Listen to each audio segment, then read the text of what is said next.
नमस्कार दोस्तों, आप सभी का आपके अपने YouTube चैनल लास्ट स्टेप पर स्वागत है। आज हम लोग बिहार दारोगा का तीसरा सेट देखेंगे, जिसमें 30 क्वेश्चंस हैं जो कि बहुत ही महत्वपूर्ण हैं आपके आगे आने वाले एग्ज़ाम के लिए। तो इसे अच्छे से देखें, समझें और कमेंट बॉक्स में इसका आंसर ज़रूर करें। तो आज का हमारा पहला सवाल है, हड़प्पा संस्कृति निम्न में से किस काल से संबंधित मानी जाती है? हड़प्पा संस्कृति निम्न में से किस काल से संबंधित मानी जाती है? तो पहला का आंसर है सी, यानी कांस्ययुगीन काल से। आज का दूसरा सवाल है, वैदिक कालीन लोगों ने सर्वप्रथम किस धातु का प्रयोग किया? वैदिक कालीन लोगों ने सर्वप्रथम किस धातु का प्रयोग किया? तो दूसरे सवाल का आंसर हो जाएगा सी, यानी तांबे का। तीसरा सवाल है, भारत का तूतीय हिंद किसे कहा जाता है? भारत का तूतीय हिंद किसे कहा जाता है? तो इसका उत्तर हो जाएगा सी, अमीर खुसरो को। आज का चौथा सवाल है, जहाँ केवल कायरता और हिंसा के बीच चुनाव करना हो, वहाँ मैं चाहूँगा कि अपनी बेइज्जती को असहाय नज़र से देखते रहने के बदले भारत अपनी प्रतिष्ठा की रक्षा करने के लिए हथियारों का सहारा ले। यह कथन किसका है? इसका आंसर कीजिएगा, अच्छे से पढ़िएगा।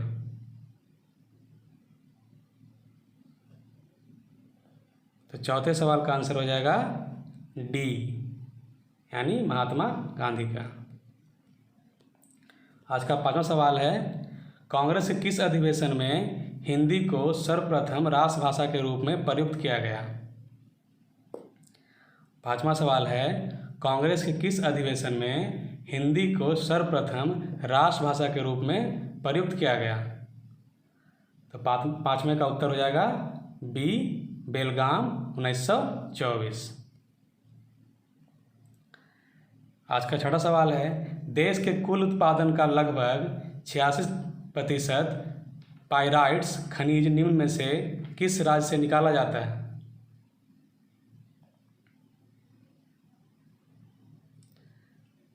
तो छठे सवाल का उत्तर हो जाएगा डी, यानी आंध्र प्रदेश। आज का सातवां क्वेश्चन है, निम्न में से कौन सी जलधारा यूरोप का गर्म कंबल के उपनाम से जानी जाती है? ये चारों जलधाराएं हैं, तो बताना ये है कि इनमें से कौन सी जलधारा जो है वो यूरोप का गर्म कंबल के नाम से जानी जाती है। तो सातवें का आंसर हो जाएगा डी, यानी गल्फ स्ट्रीम। आज का आठवां सवाल है, भारत में सर्वोत्तम श्रेणी का संगमरमर निम्न में से किस स्थान से प्राप्त होता है? भारत में सर्वोत्तम श्रेणी का संगमरमर निम्न में से किस स्थान से प्राप्त होता है? तो आठवां का आंसर हो जाएगा बी, मकराना। आज का नौवां सवाल है, निम्नलिखित में से किस लेखक द्वारा A.R. रहमान की जीवनी नोट्स ऑफ अ ड्रीम नामक पुस्तक लिखी गई है? निम्नलिखित में से किस लेखक द्वारा A.R. रहमान की जीवनी नोट्स ऑफ अ ड्रीम नामक पुस्तक लिखी गई है? तो नौवां का उत्तर हो जाएगा ए, कृष्णा त्रिलोक। आज का 10वां सवाल है हमारा, संवैधानिक संशोधन विधेयक को राज्य विधान मंडलों के पास कब भेजा जाता है? आज का 10वां सवाल है, संवैधानिक संशोधन विधेयक को राज्य विधान मंडलों के पास कब भेजा जाता है? इसका आंसर हो जाएगा ए, राष्ट्रपति की संस्तुति मिलने के पूर्व। आज का 11वां सवाल है, सर्वोच्च न्यायालय में न्यायिक कामकाज के लिए किस भाषा का इस्तेमाल किया जाता है? 11वां सवाल, सर्वोच्च न्यायालय में न्यायिक कामकाज के लिए किस भाषा का इस्तेमाल किया जाता है? तो 11 का आंसर हो जाएगा बी अंग्रेजी। आज का 12वां सवाल है, यदि दूध से क्रीम को अलग कर लिया जाए तो दूध का घनत्व क्या होता है?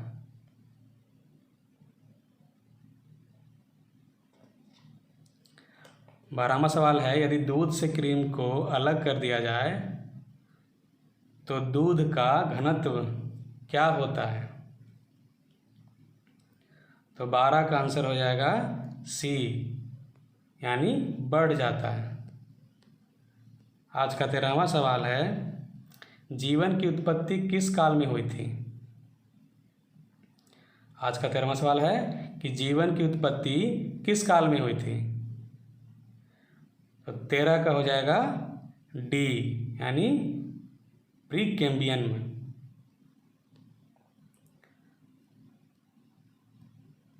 आज का 14वां सवाल है, भारत में योजना विधि में कुल कितनी बार योजना अवकाश आया है?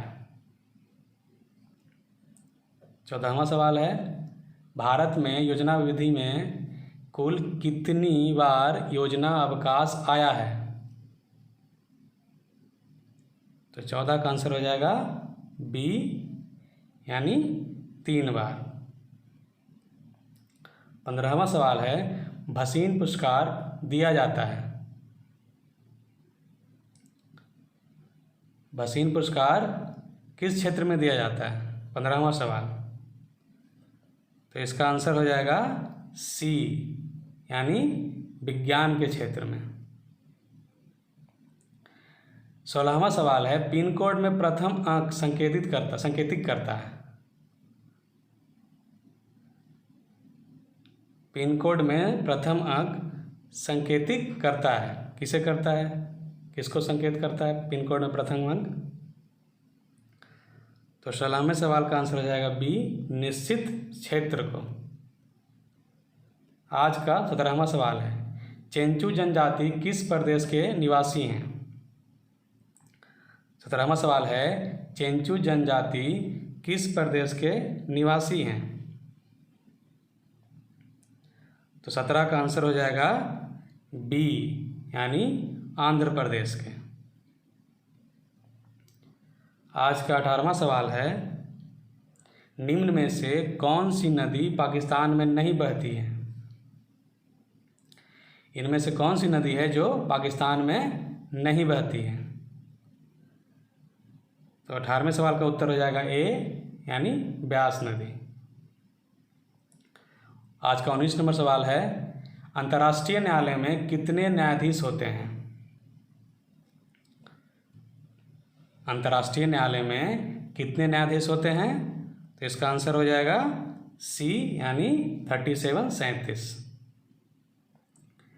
आज का 20वां सवाल है, शिवाजी को राजा की उपाधि किसने दी? शिवाजी को राजा की उपाधि किसने दी थी? तो 20 का आंसर हो जाएगा बी, यानी औरंगजेब ने। आज का 21वां सवाल है, निम्नलिखित में से कौन नीति आयोग के सदस्य नहीं है? निम्नलिखित में से कौन नीति आयोग के सदस्य नहीं है? तो 21वें का आंसर हो जाएगा डी, यानी सुरजीत भल्ला। आज का 22वां सवाल है, ग्लाइकोजन का संचय होता है। साइंस का क्वेश्चन है, ग्लाइकोजन का संचय होता है। तो ये होता है सी, यकृत एवं पेशियों में। आज का 23वां सवाल है, निम्नलिखित में से किस खेल में फ्री थ्रो दिया जाता है? आज का 23वां सवाल है, निम्नलिखित में से किस खेल में फ्री थ्रो दिया जाता है? 23 का आंसर हो जाएगा बी, यानी बास्केटबॉल में। आज का 24वां सवाल है, भारत में जिप्सम की सर्वाधिक प्राप्ति करने वाला राज्य कौन सा है? भारत में जिप्सम की सर्वाधिक प्राप्ति करने वाला राज्य कौन सा है? तो 24 का उत्तर हो जाएगा ए, यानी राजस्थान। आज का 25वां सवाल, मिडिल ईस्ट देशों के समूह में शामिल हैं? आज का पहला सवाल है, मिडिल ईस्ट देशों के समूह में शामिल हैं। तो 25 नंबर का आंसर हो जाएगा बी, पश्चिमी एशिया के देश। आज का 26 नंबर सवाल है, राष्ट्रपति द्वारा आपातकाल की उद्घोषणा के कितने दिनों के भीतर संसद की स्वीकृति आवश्यक होती है? 26 नंबर क्वेश्चन, राष्ट्रपति द्वारा आपातकाल की उद्घोषणा के कितने दिनों के भीतर संसद की स्वीकृति आवश्यक होती है? तो 26 का आंसर हो जाएगा सी, यानी 1 माह यानी 1 महीने। 27 नंबर क्वेश्चन, पेंसिल बनाने में निम्न में से किस वृक्ष की लकड़ी का समानांतर प्रयोग किया जाता है? आज का 27वां क्वेश्चन है, पेंसिल बनाने में निम्न में से किस वृक्ष की लकड़ी का समानांतर प्रयोग किया जाता है? तो इसका आंसर हो जाएगा बी, यानी सीडार का। 28वां नंबर क्वेश्चन है, भारतीय प्राणी विज्ञान सर्वेक्षण पर्यावरण संस्था कहाँ स्थित है? 28 नंबर क्वेश्चन है, भारतीय प्राणी विज्ञान सर्वेक्षण पर्यावरण संस्था कहाँ स्थित है? तो 28 का आंसर हो जाएगा ए, कोलकाता में। आज का हमारा 29वां सवाल है, भारतीय संविधान के किस अनुच्छेद में धन का समान वितरण का उल्लेख है? भारतीय संविधान के किस अनुच्छेद में धन समान वितरण का उल्लेख है? तो 29 का आंसर हो जाएगा बी, यानी 39 ग।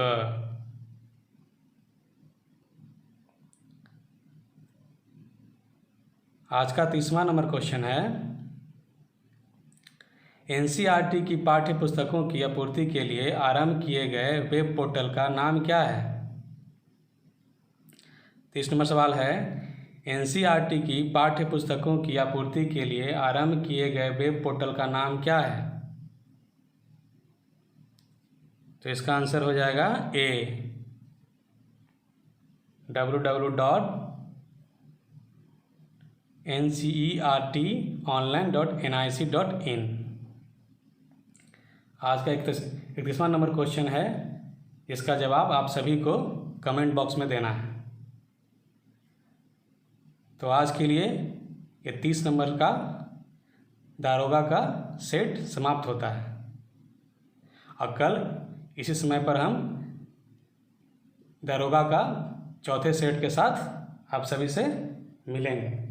तब तक के लिए धन्यवाद।